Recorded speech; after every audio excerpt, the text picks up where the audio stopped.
बोलो कृष्ण भगवान की जय। भगवान राम की जय। भगवान शंकर जी की जय। सुखदेव महाराज की जय। सतगुरु बाबा हरदेव जी महाराज की जय। भगवान शंकर जी की कृपा व उनकी प्रेरणा से आज आपके सामने श्रीमद् भागवत श्रृंखला का 57वां भाग प्रस्तुत करने जा रहा हूं, जो स्कंद 11 से लिया गया है। इसका शीर्षक है भगवान कृष्ण द्वारा तत्व पुरुष प्रकृति पर व्याख्यान और एक तितिक्षु ब्राह्मण के इतिहास से शिक्षा प्रदान करना। प्रसंग में प्रवेश करने के पूर्व पहले भगवान नाम शुभ। गुरु पितु मातु महेश भवानी प्रणवहु दीन बंधु दिन दानी विश्वनाथ मम नाथ पुरारी त्रिभुवन महिमा विदित तुम्हारी। बोलो शंकर भगवान की जय। श्री कृष्ण गोविंद हरे मुरारी हे नाथ नारायण वासुदेवा। बोलो कृष्ण भगवान की जय।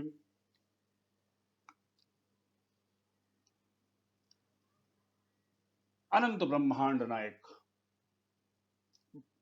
सच्चिदानंद स्वरूप सत्य संकल्प भगवान कृष्ण के चरणों में कोटि कोटि बार प्रणाम व वंदन। अब हम प्रसंग में प्रवेश करते हैं। यह उद्धव जी का प्रश्न है कि जो तत्वों की संख्या है, इस प्रकृति में कितने तत्व हैं, इसकी संख्या जानने के उत्सुक हैं, और फिर पुरुष प्रकृति व विवेक में क्या अंतर है। उद्धव जी ने कहा कि हे विश्वेश्वर, ऋषि मुनि तत्वों की संख्या 28, कोई 26 कहता है, कोई 25 कहता है, कोई 17 कहता है, कोई 16 कहता है, कोई 13 कहता है, कोई 9, कोई 6 आदि भिन्न भिन्न बतलाते हैं। हे प्रभु, इतनी भिन्न भिन्न संख्या ऋषि मुनि किस अभिप्राय से बतलाते हैं, आप कृपा करके बतलाइए। भगवान कृष्ण ने कहा कि हे उद्धव जी, वेदत्व ब्राह्मण इस विषय में जो कहते हैं वो सब ठीक है, क्योंकि सभी तत्व अंतर्भूत हैं, एक दूसरे से मिले हुए हैं। यह विवाद इसलिए होता है कि मेरी शक्तियों में सत्व रज और तम गुणों और उनकी वृत्तियों का रहस्य लोग समझ नहीं पाते। इस कारण अपनी अपनी मनोवृत्तियों पर ही आग्रह कर बैठते हैं, परंतु जो लोग तत्वज्ञानी हैं, उन्हें किसी भी मत में बुराई नजर नहीं आती, उनके लिए सब ठीक है। भगवान कृष्ण कहते हैं कि उद्धव जी, अब मेरे अनुसार सुनिए कि इस ब्रह्मांड में कितने तत्व हैं। मेरे अनुसार 3 गुण सत रज तम, और यह 3 और पुरुष प्रकृति महतत्व अहंकार आकाश वायु अग्नि जल पृथ्वी, यह 9 9 3 12। 5 ज्ञानेन्द्रियां कान त्वचा आंख नाक जीभ, और 5 कर्मेंद्रियां मुंह हाथ पैर और मल मूत्र त्याग की दोनों इंद्रियां, जिसे हम पायु और उपस्थ कहते हैं। इसके बाद मन।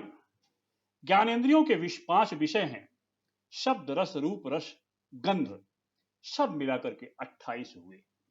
मेरे अनुसार इस प्रकृति में, इस ब्रह्मांड में, इस ब्रह्मांड की रचना 28 तत्वों से मिलकर बनी है। हे उद्धव जी, उद्धव जी ने प्रश्न किया इसके बाद कि हे श्याम सुंदर, यद्यपि स्वरूपतः प्रकृति और पुरुष दोनों एक दूसरे से सर्वथा भिन्न हैं, तथापि वे आपस में इतना घुल मिल जाते हैं कि साधारणतः उनका भेद नहीं जान पड़ता। अतएव आप मेरा संदेह दूर करिए। प्रकृति और पुरुष प्रकृति, यह जो हमारा शरीर है यह प्राकृतिक है, और जो आत्मा है वही पुरुष है। भगवान कृष्ण ने कहा कि उद्धव जी, प्रकृति और पुरुष या शरीर और आत्मा, इन दोनों में अत्यंत भेद है। इस प्राकृत जगत प्रकृति में जन्म मरण एवं वृद्धि ह्रास ह्रास आदि विकार लगे रहते हैं। इसका कारण यह है कि यह गुणों के क्षोभ से बना है। मेरी माया त्रिगुणात्मक है और वही अपने सत्व रज तम गुणों से अनेक प्रकार की भेद बुद्धि उत्पन्न करती है, परंतु पुरुष या आत्मा तीनों भेदों का मूल कारण, उनका साक्षी और उनसे परे है। यह तीनों गुणों से परे है, प्रकृति से परे है और यह सबका साक्षी है। इस प्रकार से भगवान ने यह बताया कि प्रकृति और पुरुष में क्या अंतर है। पुरुष शाश्वत है और प्रकृति जन्म मृत्यु और ह्रास से युक्त है। उद्धव ने अगला प्रश्न किया उद्धव जी ने कि हे भगवान, आपसे विमुख जीव अपने किए हुए पुण्य पापों के फलस्वरूप ऊंची नीची योनियों में आते जाते रहते हैं। अब प्रश्न यह है कि व्यापक आत्मा का एक शरीर से दूसरे शरीर में जाना, अकर्ता का कर्म करना और नित्य वस्तु का जन्म मरण कैसे संभव है? कृपया मुझे इसका रहस्य बतलाइए। उद्धव जी के प्रश्न का मतलब यह है कि जब आत्मा अजर अमर है, यह जन्म और मृत्यु से परे है, तो फिर जन्म और मृत्यु कैसे प्रतीत होता है, और फिर मृत्यु के बाद यह जन्म हेतु कैसे एक शरीर से दूसरे शरीर में प्रवेश होता है, जाता है? कृपया जब वह सर्वव्यापक है तो कैसे एक शरीर से दूसरे शरीर में प्रवेश करता है? भगवान कृष्ण ने कहा, उद्धव जी, मनुष्यों का मन कर्म संस्कारों का पुंज है। उन संस्कारों के अनुसार भोग प्राप्त करने के लिए उनके साथ 5 इंद्रियां भी लगी हुई हैं, और इसी का नाम है लिंग शरीर। 5 इंद्रियां जो लगी हुई हैं, इसी का नाम है लिंग शरीर। वही कर्मों के अनुसार एक शरीर से दूसरे शरीर, एक लोक से दूसरे लोक में आता जाता रहता है। आत्मा इस लिंग शरीर में सर्वथा पृथक है, रहते हुए भी पृथक है। उसका आना जाना नहीं होता, परंतु जब वह अपने आप को लिंग शरीर समझ बैठता है तब उसे आना जाना प्रतीत होने लगता है। हे उद्धव जी, मन कर्मों के अधीन है। वह देखे हुए या सुने हुए विषयों का चिंतन करने लगता है और क्षण भर में ही उनमें तदाकार हो जाता है। परिणामतः जीव को अपने पूर्व शरीर का स्मरण भी नहीं रहता। किसी भी कारण से शरीर को सर्वथा भूल जाना ही मृत्यु है, और किसी शरीर को अभेद भाव से, मैं के भाव से, मैं के रूप में स्वीकार करना जन्म कहलाता है। हे उद्धव जी, अब मैं बताता हूं कि यह जो शरीर है, इसके कितने अवस्थाएं होती हैं। पहला, शुरुआत होती है गर्भाधान से, फिर गर्भ की वृद्धि होती है। दूसरा, फिर जन्म होता है, बाल्यावस्था, कुमार अवस्था, जवानी, अधेड़ अवस्था, बुढ़ापा और मृत्यु। यह इस शरीर की 9 अवस्थाएं होती हैं। यह शरीर जीव से भिन्न है और ऊंची नीची अवस्थाएं उसके मनोरथ के अनुसार ही हैं। वह अज्ञानवश गुणों के संग से इन्हें अपनी मानकर भटकने लगता है और कभी विवेक हो जाने पर इन्हें छोड़ देता है। इसलिए कभी तृप्त ना होने वाली इन दुष्ट इंद्रियों से विषय को मत भोगो। आत्मदृष्टि ही समस्त विपत्तियों से बचने का एकमात्र साधन है। स्वयं को पहचानो, विषयों में मत फंसो। ये सारे विषय क्षणिक हैं और अंत में दुखदायी हैं। इसलिए अपने आप को पहचानो, अपने आप की स्वरूप को पहचानो। यही एक तरीका है इन समस्त द्वंद्वों से बचने का। भगवान कहते हैं कि इसके संबंध में अब अगला प्रश्न, अगला जो खंड है उसका शीर्षक है एक तितिक्षु ब्राह्मण की कथा। हे उद्धव जी ने कहा कि भगवान, मैं दुर्जनों से किए हुए तिरस्कारों को अपने मन में अत्यंत असह्य समझता हूं अतः जैसे मैं इसको समझ सकूं, आपका उपदेश जीवन में धारण कर सकूं, वैसा हमें बतलाइए। हे प्रभु, मैं बहुत प्रयत्न करता हूं, उद्धव जी के प्रश्न का तात्पर्य है, लेकिन जैसे ही दुष्ट लोग अकारण मेरा तिरस्कार करते हैं, मुझे क्रोध आ जाता है, मैं आपे से बाहर निकल जाता हूं, जो कि ठीक नहीं है। इसलिए ऐसा कोई उपाय बताएं कि आपके उपदेश पे मैं पूर्णतः चल सकूं। भगवान कृष्ण ने कहा कि हे देव गुरु बृहस्पति के शिष्य उद्धव जी, इस संसार में प्रायः ऐसे संत नहीं मिलते जो दुर्जनों की कटुवाणी से विधे हुए अपने हृदय को संभाल सके। इसलिए हे उद्धव जी, इस विषय में महात्मा लोग एक पवित्र इतिहास कहा करते हैं, मैं तुम्हें वही सुनाऊंगा और उसको सुनने से आपके जितने शक समाधान हैं वो दूर हो जाएंगे। हे उद्धव जी, और इस प्रकार से भगवान कृष्ण एक बहुत ही उत्तम और सरलतम उदाहरण देते हैं इतिहास से।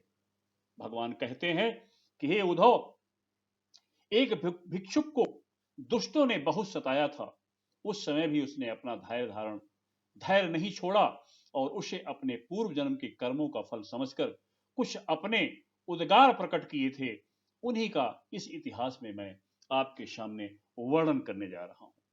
हे उद्धव जी, प्राचीन समय की बात है, उज्जैन में एक ब्राह्मण रहता था। उसने खेती और व्यापार आदि करके बहुत सा धन संपत्ति इकट्ठा कर ली। वो बहुत कृपण, कामी और क्रोधी था। क्रोध तो उसे बात बात में आ जाया करता था। किसी से भी वो मीठा व्यवहार, सरल व्यवहार, सज्जनता पूर्वक व्यवहार नहीं करता था। उसने अपने धन का प्रयोग न स्वयं अपने शरीर के लिए किया, न ही अपने बेटी बेटियों, भाई बंधुओं व पत्नी आदि पर किया।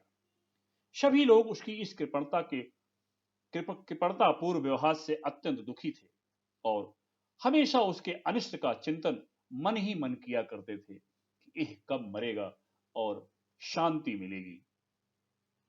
सभी लोग उसकी कृपणता के पूर्व व्यवहार से अत्यंत दुखी थे और ओह लोक परलोक दोनों से ही गिर गया था।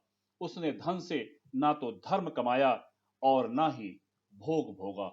इस प्रकार पूरे परिवार को, पूरे समाज को त्रस्त कर दिया। हे उदार उद्धव, भगवान कृष्ण कहते हैं, बहुत दिनों तक इस प्रकार जीवन बिताने से उस पर पंच महायज्ञ के भागी देवता उससे बिगड़ गए और उसके पूर्व पुण्यों का सहारा जाता रहा।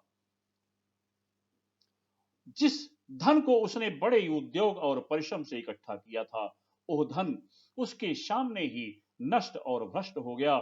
उस नीच ब्राह्मण का धन तो कुछ उसके कुटुंबियों ने छीन लिया, कुछ चोरी हो गया, कुछ आग लगने से नष्ट हो गया और बचा खुचा कर और दंड के रूप में शासकों ने हड़प लिया। हे उद्धव जी, इस प्रकार उसकी सारी संपत्ति जाती रही। ना तो उसने धर्म कमाया, ना भोग ही भोगा, सबने उससे मुंह मोड़ लिया। अब उसे भयानक चिंता ने घेर लिया। इस तरह चिंता करते करते ही उसके मन में संसार के प्रति महान दुख बुद्धि और उत्कृष्ट वैराग्य का उदय हो गया और वह पश्चाताप की अग्नि में जलने लग गया कि मैंने श्रेष्ठ ब्राह्मण शरीर पाकर अपने कर्तव्य से च्युत होकर के अपने बहुमूल्य जीवन को नष्ट कर दिया और अब बुढ़ापा आ गया, फिर अब मैं कौन सा ऐसा साधन करूं जिससे मेरा कल्याण हो। परंतु उसके मन में यह विचार भी आने लगा कि इसमें कोई संदेह नहीं है, ऐसा मुझे जानकारी है कि जब भगवान प्रसन्न होते हैं तो सब कुछ छीन लेते हैं। इसलिए मैं यह कह सकता हूं कि भगवान मुझ पर प्रसन्न हैं, तभी तो उन्होंने मुझे इस दशा में पहुंचाया और मुझे जगत के प्रति यह दुख बुद्धि और वैराग्य प्रदान किया। वास्तव में वैराग्य ही इस संसार सागर से पार होने के लिए नौका के समान है और यह निश्चय किया कि अब मेरी जो भी आयु शेष है उसमें अपने शरीर को तपस्या के द्वारा सुखा डालूंगा। यह उसने निश्चय किया। उसने यह देखा कि इस परिस्थिति में चिंताग्रस्त होने के बाद भी उसने सोचा कि यह भगवान की कृपा है यह संदेश हमको मिलता है। भगवान कृष्ण कहते हैं कि उद्धव जी, ऐसा निश्चय करके वह ब्राह्मण शांत होकर के मौनी सन्यासी हो गया। अब उसके चित्त में किसी स्थान, वस्तु या व्यक्ति के प्रति आसक्ति ना रही। वह पृथ्वी पर स्वच्छंद रूप से विचरने लगा। वह भिक्षा के लिए नगर व गांव में जाने लगा, जाता था। हे उद्धव जी, वह भिक्षुक अवधूत बहुत बूढ़ा हो गया था। दुष्ट लोग उसका तिरस्कार करते, कोई उसका दंड छीन लेता, कोई कमंडल उठा ले जाता, कोई आसन चुरा ले जाता, कोई रुद्राक्ष माला, कोई लंगोटी उठा ले जाता। जब वह मधुकरी मांग कर लाता और नदी के तट पर भोजन करने बैठता, तो पापी लोग आकर के उसके भोजन को जल में फेंक देते या सिर पर उसके पेशाब कर देते, कोई उस पर थूक देता। इस प्रकार और भी विभिन्न प्रकार से लोगों ने उसे तिरस्कार करने लगे।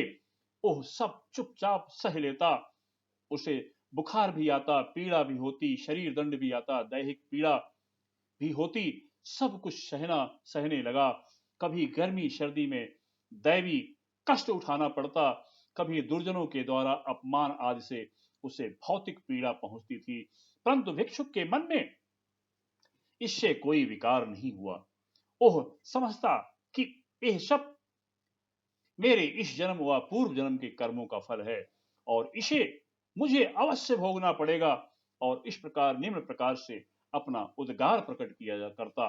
ब्राह्मण कहता कि मेरे सुख या दुख का कारण ना ये मनुष्य हैं, ना देवता हैं, ना शरीर है, ना ग्रह है, ना कर्म है, ना काल आदि है। श्रुतियां और महात्मा जन मन को ही परम कारण बताते हैं। मन ही इस सारे संसार को चक्र में डाल करके इस संसार को चला रहा है, सबको भ्रम जाल में डाल रखा है। इसलिए उसने निश्चय किया, इस नतीजे पर पहुंचा कि वास्तव में मन ही बहुत बड़ा शत्रु है। इसका आक्रमण असह्य है। सभी इंद्रियां मन के वश में हैं, परंतु मैं अब किसी से भयभीत नहीं हूं। बड़े बड़े प्राचीन ऋषि मुनियों ने इस परमात्मा निष्ठा का आश्रय ग्रहण किया है। मैं भी परमात्मा का आश्रय ग्रहण करूंगा और मुक्ति व प्रेम के दाता भगवान की चरण कमलों की सेवा के द्वारा ही इस दुरंत अज्ञान सागर को अनायास ही पार कर जाऊंगा। भगवान कृष्ण कहते हैं, उद्धव जी, उस ब्राह्मण का धन क्या नष्ट हुआ, उसका सारा क्लेश ही दूर हो गया। अब वह संसार से विरक्त हो गया था और संन्यास लेकर पृथ्वी पर स्वच्छंद विचरता रहता था। यद्यपि दुष्टों ने उसे बहुत सताया, फिर भी वो अपने धर्म में अटल रहा, तनिक भी विचलित नहीं हुआ। उस समय वह मौनी अवधूत मन ही मन इस प्रकार का गीत गाया करता था कि इस संसार में मनुष्य को दूसरा कोई सुख या दुख नहीं देता, यह तो चित्त का भ्रम मात्र है। यह सारा संसार और इसके भीतर मित्र, उदासीन और शत्रु के भेद मात्र अज्ञान कल्पित है। इसलिए भगवान कृष्ण कहते हैं कि उद्धव जी, इसलिए अपनी सारी वृत्तियों को मुझ में तन्मय कर दो और इस प्रकार अपनी सारी शक्ति से मन को वश में कर लो और फिर मुझ में ही नित्य युक्त होकर स्थित हो जाओ। बस सारे योग साधन का इतना ही सार संग्रह है, इतना ही सार संग्रह है। इस कथा से यह शिक्षा मिलती है कि हम दुनिया में दोष देते रहेंगे और उससे कोई फायदा नहीं है। यह सारे मन का जंजाल है, अज्ञान का भ्रम है। हम अपना समय दोषारोपण में और तिरस्कार का जवाब देने में न लगाएं, बल्कि हम अपना मन उस परम पिता परमात्मा भगवान कृष्ण के चरणों में अर्पित कर दें और जो भी हो रहा है इसको सहन करें और बिना किसी गिले शिकवे के सहन करें। इससे यह शिक्षा मिलती है कि भगवान का आश्रय लेना ही हर सुख दुख में यही सत्य है। मन के भ्रम में नहीं फंसना है। यहाँ पे हम इस प्रसंग का विराम लेंगे। बोलो कृष्ण भगवान की जय। जय जय सीताराम। हर हर महादेव।